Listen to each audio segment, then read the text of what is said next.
All right, so today we're going to be talking about whole health and versus maybe symptom health or even results. So we'll kind of get into that. But first, I'm Kathy Goldstein. And I'm in Jacksonville Beach, Florida. Traditionally an acupuncture physician studying functional medicine, practicing functional medicine. And I just dragged my good friend, Dr. Carrick, off of the beach. She was out surfing and she's here with us today. So thank you for joining us, and a little bit about you, like your background and where you are would be great. For sure. Thanks so much, Kathy. It's great to be here. I am Dr. Melissa Carrick. I am currently in Ocean City, Maryland. I practice in Baltimore, Maryland. I'm a second generation chiropractor, and like Kathy, do things a little bit less traditionally. I'm trained as a chiropractor. My dad's a chiropractor, and he was always into the things that were considered a little bit more weird, which really was looking at the whole human person, not just the spine, not just one thing, but doing a lot of organ-centric care. So I am here today getting out of the ocean, started my day with some negative ions, getting in the ocean, some sunshine. So happy to be here. Excellent, excellent. I think that's a great way to start, is get yourself grounded and cleaned up electromagnetically, right? Exactly. Good. Okay, so we talked a little bit about really where we wanted to address our energy today, because when it's colleague to colleague, sometimes we can get a little heady and so on. But what I really wanted to bring up is that when someone comes to us, they come to us with a symptom, but what we look at when we look at the person is a whole person. And in addition to not only looking at a whole person is what's going to get this patient, for me, this is what's going to get this person to preventative care, because that's always my goal, is not taking care of the symptoms, because symptoms are only superficial. They're an indication that something underlying is wrong. So we can eliminate a symptom or alleviate a symptom relatively quickly, but to really address the underlying requires something completely different, and it enables us to help them to really get to a point where they're on preventative care. So we wanted to talk about what that actually is to go beyond the symptom and look at the body as a whole. So how do you address that with your patients? Yeah, for sure, 100%. And thanks. That's such a great way of saying it. For me, also in the clinic, my mission in being in practice is to help people be more of who they are and do more of what they love. And so really to do that, it's going, okay, getting them to preventive care, getting them to thriving rather than surviving. And we really look at, okay, what are the barriers? What are the obstacles to healing? So evaluating someone, it's okay, you come in for your knee. Actually, full disclosure, my assistant is okay because she shares with everyone. She's a great example. She came in for a knee issue and she didn't get it at all. And this is probably over 6-7 years ago. Thought she was there just for her knee. I was wondering why we were doing all these tests. So we evaluate a couple of different areas. And now, years later, she's optimizing her health, doing completely differently in her life. Not just her knee, and she doesn't have knee pain anymore. And she knows what are the things that will aggravate something like a knee. So when we're really looking at it, we start by saying, okay, we're going to look at the interferences, the barriers, the obstacles, and number one area that interferes with health is mechanics. This is no particular order, but there's things that are mechanical. And then there's diet, nutrition, there's toxicity and stress. And we've expanded that a lot, especially as we've started to get a lot more into cellular health, like yourself. We do a lot of functional medicine, and functional is really the key if you're looking at symptom versus function, because symptom is a pain. And you can band-aid a symptom and get it to go away a little bit, get it to maybe tone down, turn the volume down. But really, if you're getting underneath that symptom and saying, well, what is driving it? What's actually there, what's creating it. So looking at those areas, especially with a cellular perspective, we look at functional medicine, okay, the functional aspect, and be it lab work, be it what are the imbalances organically in the body. So not just the mechanics of this bone and that bone, not just the ligaments, not just, oh, torn meniscus, but okay, well, did you know that that almost every muscle that attaches into the knee is either intestinally or adrenally? Well, if we think about our culture, and we're a culture that is always adrenally driven, always fight or flight. And then, Kathy, feel free to stop me at any time too. Yeah, no, I think that this is probably, how you're introducing a patient to a larger picture. So Yeah. it's good. It's good verbiage and it's working good. Okay, great, thank you. So then, and the large intestine, or the intestines, so the muscle's there, and then the muscle that holds the back of the knee and really stabilizes. It's the only muscle in the body, from one perspective, that attaches to or relates to the gallbladder. So Right. looking at just that thing, then we look, okay. So for example, we are looking at every muscle in the body corresponds to a different organ, to a different acupuncture meridian, and then even looking at where emotion is stored in the body. So we have these categories of mechanics, of diet, nutrition, of toxicity, and of stress.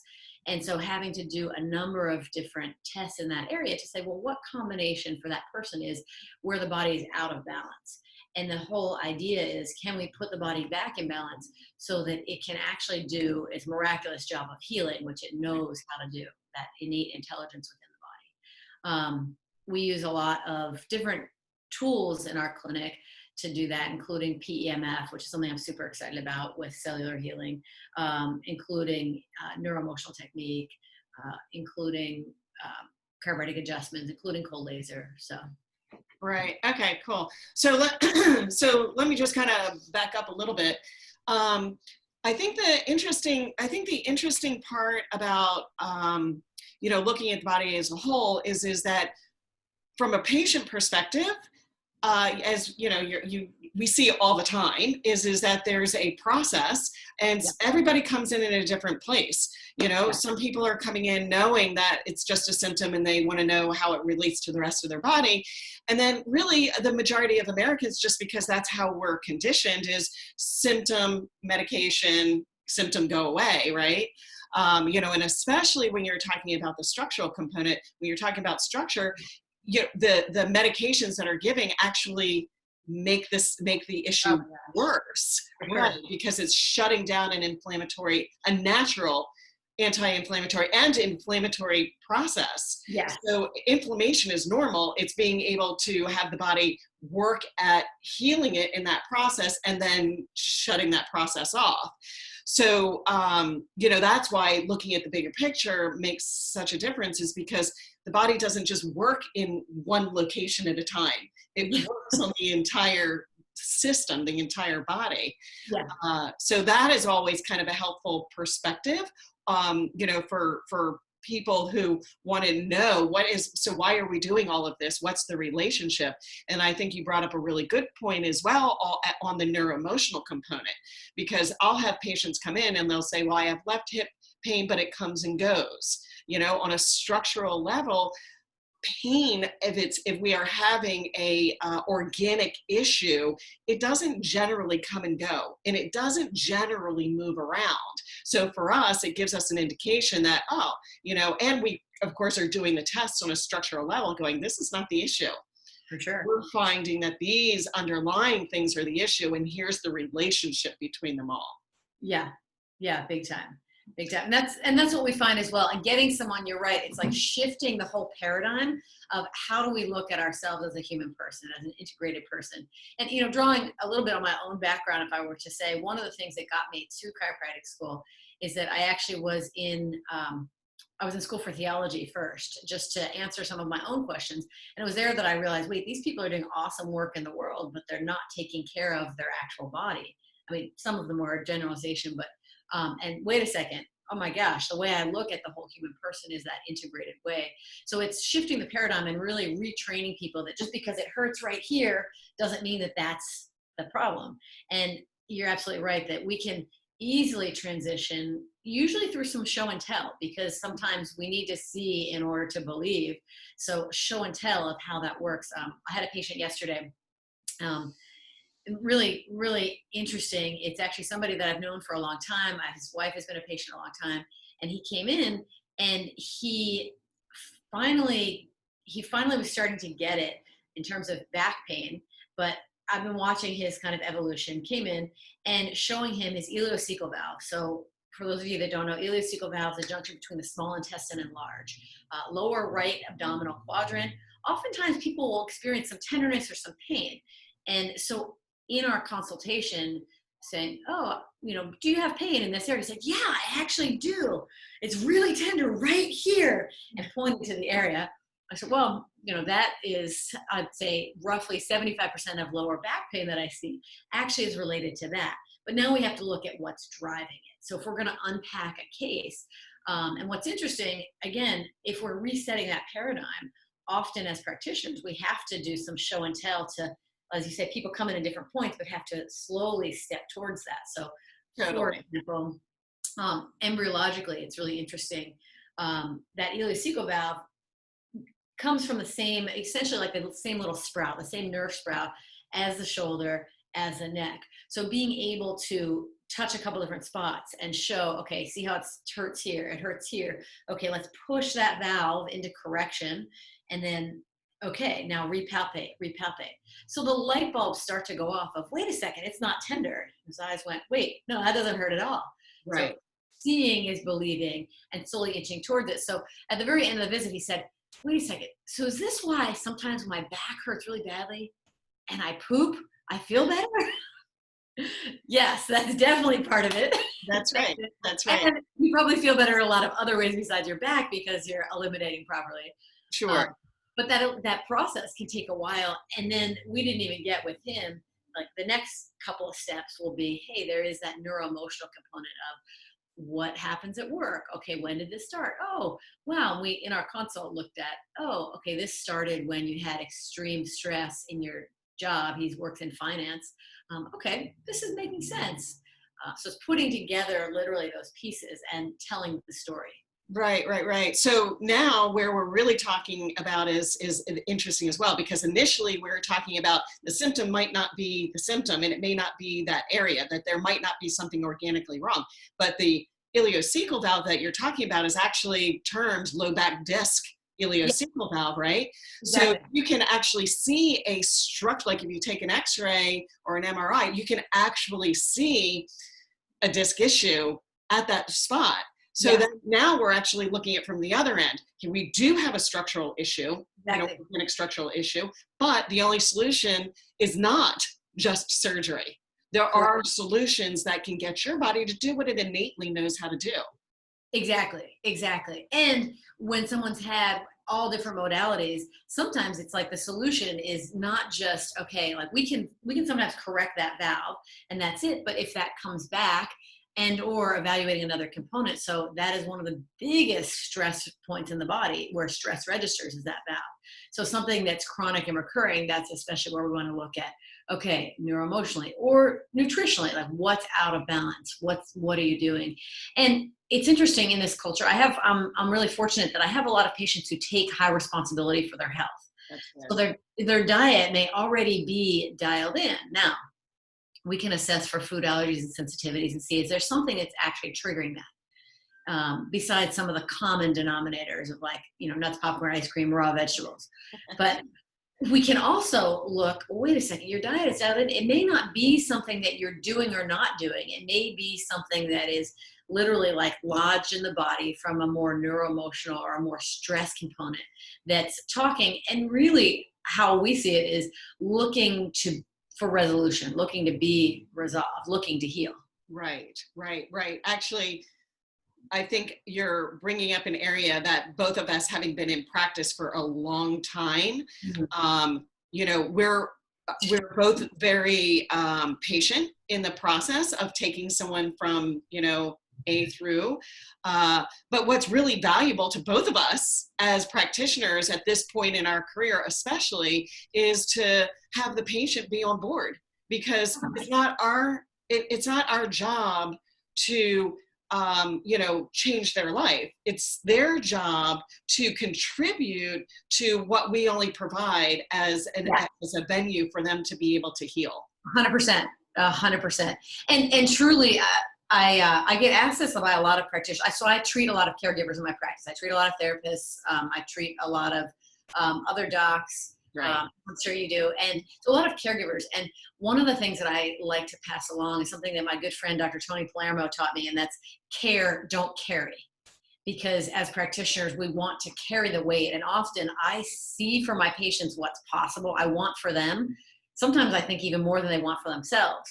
But really, it's my job, if I'm doing my job, is to create that ideal condition for healing. And that's where we can create the space, we can nudge, we can give the body just a little shove to do what it needs, and some instructions so that the patient can create that anti-inflammatory environment or that ideal condition for healing, which sometimes means, okay, exercise, speed up. Sometimes it means, okay, you actually need to rest, you need to slow down, you need more yin time. Yeah, yeah, yeah. And that actually makes a lot of sense in respect to, you know, it's do you need help or do you not need help? And I think that's really a good question to answer, because sometimes it's just accountability. They're investing in themselves. People are more likely to do what it takes to be accountable, as opposed to, like, for example, with where we are in life right now. Yes. Some people are just falling back into some really old patterns that aren't there anymore, right? Oh yeah. So I think that's it's not just the accountability, it's also awareness, of the contributing factors. And then the other is that if you're not living the life that you want to live, and you're not, which I love this saying that you said, if you're not thriving, but just surviving, if you're changing some of the things you do on a day-to-day basis, like, yesterday you had the intention of getting up and going for, a long walk, and you woke up in the morning and didn't feel like it, that's an indication, that's a sign, So sometimes it's those little things that we just acclimate to that are really signs that we need some help. And so that your energy level, if you're not going out with friends, if you're, compromising, if you're just not feeling energetic, which we shouldn't have 3 o'clock crash. That's not normal. We should wake up with energy. We just finished sleeping, Well, that's one thing that's interesting. What we do is, I think we're actually creating an environment where our patients can develop that awareness. And I hear that all the time. Like, oh, doc, since I've been with you, I notice I'm starting to pay attention to my body and read the signs so that we can actually be good stewards. So helping our patients to be good stewards of our bodies, which, we have to walk our talk too. Oh, for sure. And practice that, which sometimes can get lost. That's part of the human condition, I think. But paying attention to that. So it's like, oh, read the signs, because what a sign may mean some different things for each person. So it's learning how to interpret that, how to actually become a good listener. Sure. I think it's funny, as you were talking, Kathy, I was thinking about one of my favorite, we could say theologian, technically I guess he'd be a theologian, social activist, Paulo Freire. And he's Brazilian, and Paulo Freire has a term. It's a big word, and it's hard to pronounce sometimes. It's conscientization. Okay. So it's this idea of raising consciousness and conscientiousness together. Usually it's within communities, but I think with our patients we're doing that, because his whole idea of any sort of change within society is that the particular people of the society have the answer. And so they have the answer. So what he does, his whole model is creating that space and creating that environment so that a community can come together, even in Latin America that has a lot of poverty, a lot of violence issues, is creating a space for people to solve those issues. And as practitioners, that's what we do, is create that space for conversation, for listening, for, oh, wait a second, for those awarenesses to bubble to the surface and actually have a pause to see them as they're bubbling to the surface. Right. So that person can heal. Very rich. Oh my gosh. Yeah. Love that. Yeah. And if I can, I guess, pausing for that, you had said, people need accountability. And I think that's often what we do. It's like that kind of baby stepping and seeing where we're going. Even I will say, my dad, it's interesting. He's been in practice for years, literally over 40 years. So thankful for his experience and his wisdom. And he's working with some health stuff right now. It's really interesting. He has some of the same tools that I have, but not necessarily using them for himself. And my husband actually took charge and was like, I am lending your dad some of our equipment. Like, he has an older piece of equipment. I'm lending it. I'm going to call him and I'm just telling him he's going to meet us. So what's interesting is that my husband dropped off this equipment. They met in some parking lot. and then was like, look, Bruce, I'm going to call you. I'm going to call you to make sure you're using this, check in. And one, my dad like wasn't using it. Then he's like, send me the hours, the counter for how many hours you've used it. And my dad was like, I didn't use it yet. So having to set up this accountability for my dad, who knows better. Right. And it's a human condition. He knows better. He knows that this can help. There's plenty. It is the human condition. And but that accountability. So just a simple text from my husband. And so my dad has started to send pictures of the hour counter on this particular device. Okay. Help him. So he's actually logged 18 hours in 2 weeks, which is pretty solid to do that. But needing that little nudge, and also needing our equipment, because now he's responsible for using it. Yeah. It's interesting that in this world of do-it-yourself health, which is important in terms of responsibility, there's also sometimes we need help. We need support. We need the hand reaching out. Yeah, filtering. Sometimes we need filtering. And definitely the filtering, because you can read, for example, I'm sure you see this all the time, people coming in with like handouts of tons and tons of supplements. And yeah, this is good for that, and this is good for that, and this is good for that. But by the way, it's like, for your body, is it good? Not necessarily. And it may create a whole host of other symptoms that then you have to clean up. So that's right. That's right. On a simple concept for that, people do not know that a lot of our nutrition works in balance. And when you give too much of a single nutrient, your body thinks it's deficient in all the other ones. And you can start having symptoms in those, you know. Exactly. And then there's, you know, with minerals that they, you know, that it's a check and balance. If you have too much of one, you're going to have a deficient of the other, because they've used the same space, so to speak.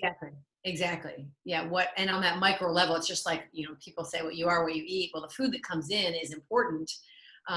But it also is about that balance, and everyone's balance is unique. So even though you have a particular data point, oh, everyone needs this many IUs, not necessarily. You know, vitamin A would be such a great example of like. Totally. Well, you and I can talk. I mean, we've known each other for a long time, and when we see each other, we just yeah, we're always seeming to be on the same page, and to really you know, be able to share information. So, you know, what I want to do is make sure that we're kind of keeping our space, and making sure that where we really are wanting to emphasize on this particular conversation is that, you know, a symptom is just a symptom, and what's underlying it is the part that really enables us to really regain our health. And that sometimes it's a process of education, sometimes it's a process of knowledge, sometimes it's a process of accountability. But ultimately, I think one of the things that, you know, being really sensitive to is that we want to set people up for success, not failure. Yeah. So in the process, no matter whether you're starting from, you know, eating McDonald's and coming in to be doing everything right, because I hear that a lot too. I do everything right. Yeah. And, but still, we still even break that down, because everything right, as you said, with the nutrition, everything right may not be right for you.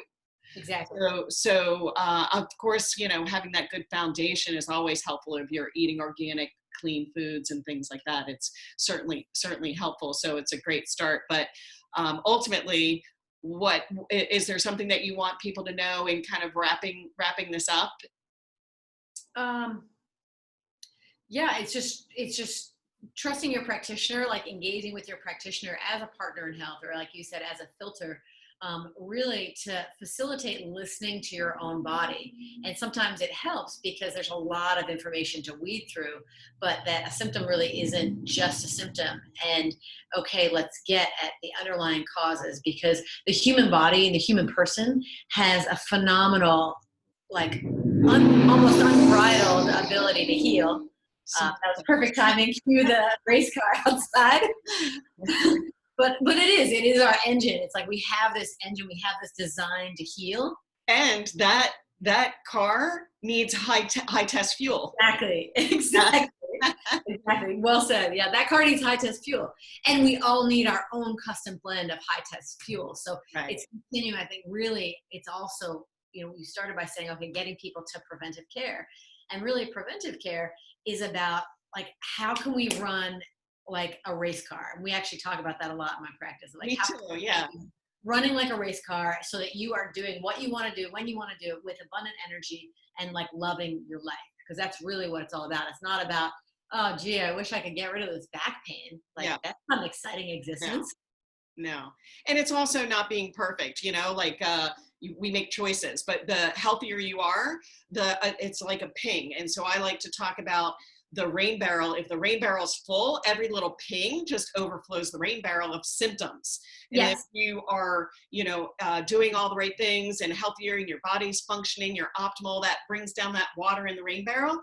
Little pings don't upset it. Little pings don't throw it in a tailspin, We use that same analogy for sure. It's that. And it's essentially creating this flexibility, and we could just say metabolic flexibility would be related to metabolism, but just overall flexibility. So those little pings don't overflow the rain barrel. So how can we be robust and vital, or stress resilient is the other term we use. Yeah, absolutely. I think that's a good terminology. Well, I think that leaves us in a really good place for just kind of Awesome.